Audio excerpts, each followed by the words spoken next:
just start the camera and drop it. What's going on, YouTube? I'm here in Orlando, Florida.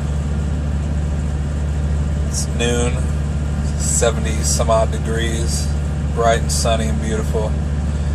Sorry to everybody back home and up north, because that's gotta suck. Snow and freezing weather, but it's beautiful down here. I've been here for like 3.5 hours. Been in a door for at least an hour and a half. They haven't touched it.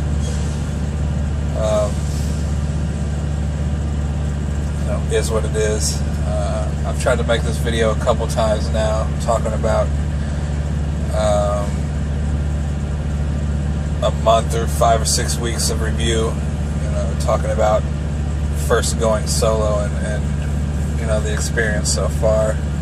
I keep rambling on and on about nonsense, and I get 15 minutes in, and I'm like, this is stupid, and stop it. So hopefully this doesn't become that, but it could. But really, all I can say is it's been a roller coaster, a lot of up and down.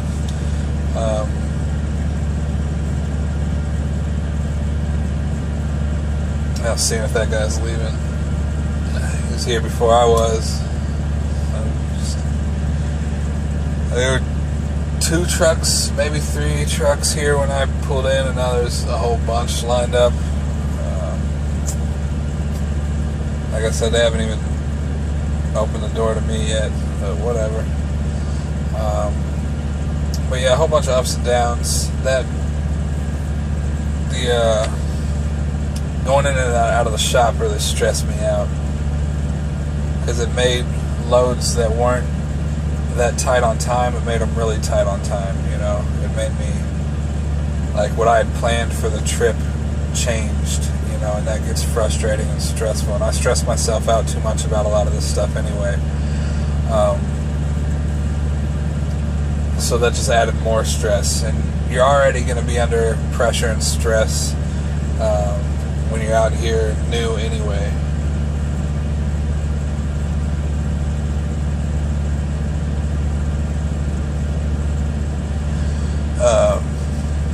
Just because it's a big transition going from solo, from training to solo. Now everything's on you, rather than your trainers kind of leading you and answering questions and this and that. It's a big step in another direction. So that's, that'll carry its own burden. But now, when you add the stress of the shop and that kind of stuff, it's just overwhelming at times. That's why you saw the videos are down and not a lot of videos recently, because everything's been going fine. Just get up and go. Not a lot to say. It's easy to complain about stuff. It's not as easy to just make videos on everything being good. So that's kind of what that's about. But yeah, it's really up and down. I don't think prime equipment is bad. I've been asked that. I really think it's just a matter of luck. I just happened to pick up trailers that were not in good shape, or were torn up. Like you pick up a sealed trailer and then take it, drop it off, they unload it, and then you find that the chute is jacked up. There's nothing I can do about that. The other day I did pick up, did a drop and hook where they had a bunch of empties, and I inspected them all, picked a good one, or what I thought was a good one. But you don't always get that option. Sometimes it's you're dropping this trailer and taking this trailer, or this trailer's loaded for you, and you don't really get to see the inside or have much of a choice about what's going on. So you just kind of have to go with what you got, and sometimes what you got fails. I don't think that's prime equipment in general. It's just kind of happened to be the pieces I got which happened to be right as I started, which just was a lot of stress and pressure. But you know, it's all good. It is what it is. At some point, you'll probably hit a run like that, and you know, just make the best of it. During training, we only had one issue with equipment. That was going down the road. We lost the radiator hose blew. Other than that, we had no issues in either phase of training. So, you know, it's not the equipment. It's just, obviously there's equipment that broke, but I don't think that's a statement for all their equipment. You know, it's a big company with a lot of gear, and things gonna break at some point, you know. And I just happened to hit a patch where everything I got broke. So, you know, that's that.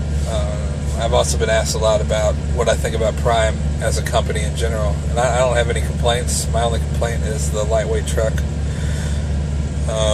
I've complained about that enough on the other videos. My biggest issue is you should have more storage, more space if you're out here for long periods of time. Prime being a refrigerated over-the-road company, you would think that you know, the drivers would get something bigger, but no, only if you lease or train, which neither of those are appealing to me as of now, and I don't really see that changing in the future. You know, but I've been treated well by everybody. You know, I don't have any issues or complaints about Prime at all. You know, so yeah, I mean, I think it's a good company. You know, if over the road, long haul type stuff is what you want, you know, then Prime is definitely something to look into. If you're looking for a lot of home time and this and that, then, you know, maybe it's not the rest for you. But that goes back to what I've said in plenty of other videos, that you know, what you want should determine the company. You know, don't just look at a company because you saw my videos talking about Prime, or Sinister talking about Warner, or, you know, Swift Video, you know, any of that stuff. You know, look at the company, what they offer, and line that up to what you desire. They're all starter companies. You know, get your experience, and then you can find something better. You know, so as far as me finding something better, I'm not really looking.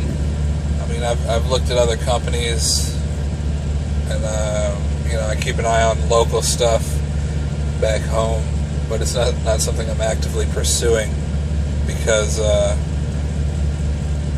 you know, I'm spending my year here at least to get the experience, and then, you know, I make decent money. I don't have a lot of complaints. I'd like to get home more, but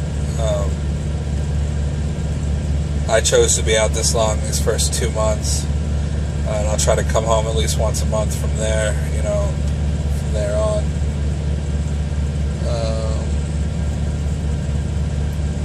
Yeah, it's coming with paperwork. Maybe it's mine, but I didn't feel them in the truck, so unless they got some special gear, I don't think it's coming from me. But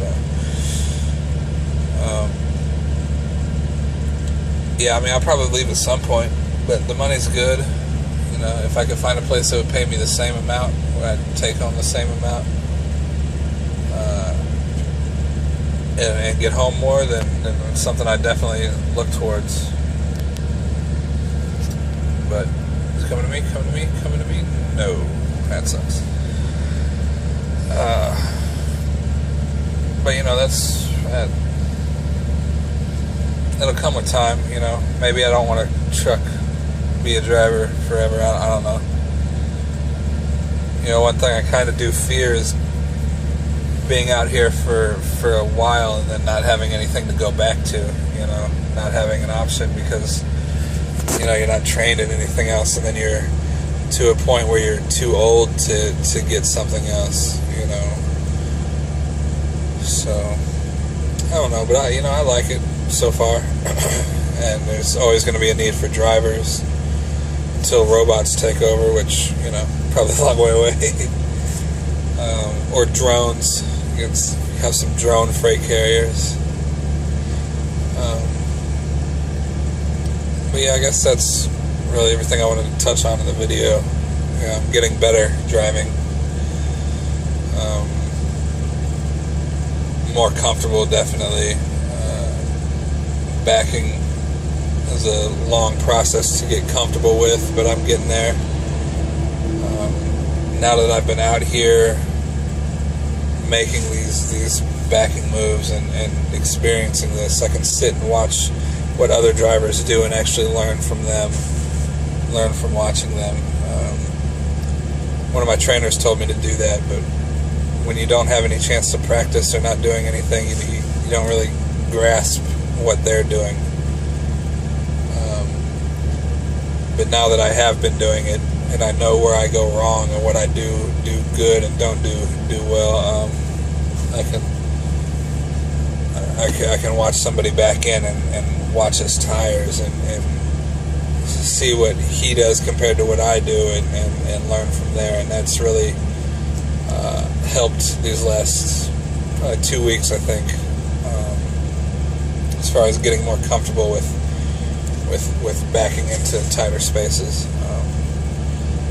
But I guess time will tell, the next time I come into one of those tight places.